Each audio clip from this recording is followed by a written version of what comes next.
Rivers and Orbs, written by Amateur Short Stories. Narrated by Allison Hart.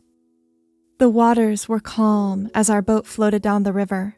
The slow-moving current was never violent, so we used a thin canoe wide enough for one person to sit comfortably and long enough for another 9. Unlike most boats, we did not use the paddles. Instead, the boat moved and stopped at each destination by itself. Large, glowing mushrooms let out a mist of fine iridescent particles, providing a bright contrast against the dark forest which lined the shores of the similar iridescent waters of the river. Every couple minutes, the boat came into view of a new part of the forest that had a different appearance in both color and the nature that grew within. Its environment reflected something of dreams and nightmares.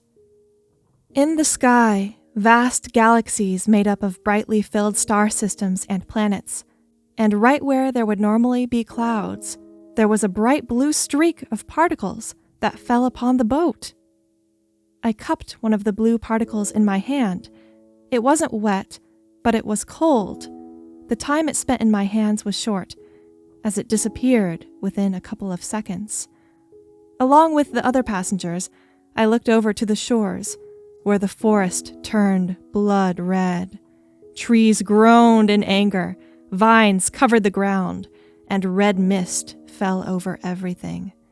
Without warning, someone behind me jumped into the water and swam for the low bank.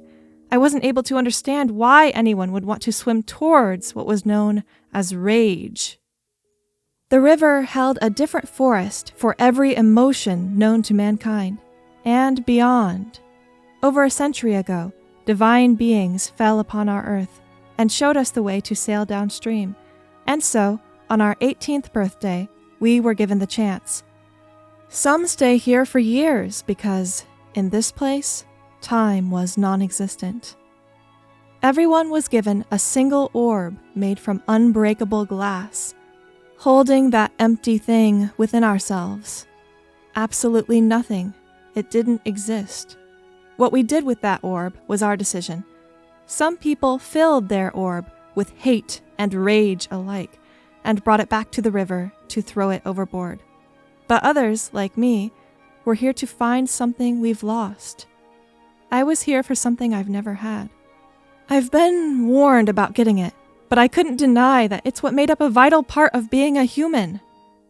I wasn't someone that wanted to throw an emotion away, but to become someone that had the full thing. As far as I knew, the destination I was to visit today was the only emotion I didn't have. The dark forest and bright glowing mushrooms turned into a dark yellow grass field, and a single tree in the center, with dark green leaves, ever falling from its branches.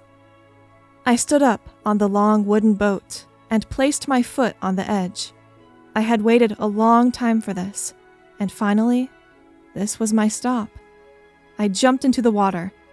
With my empty orb in hand, I swam through the dry particle waters. I swam towards jealousy.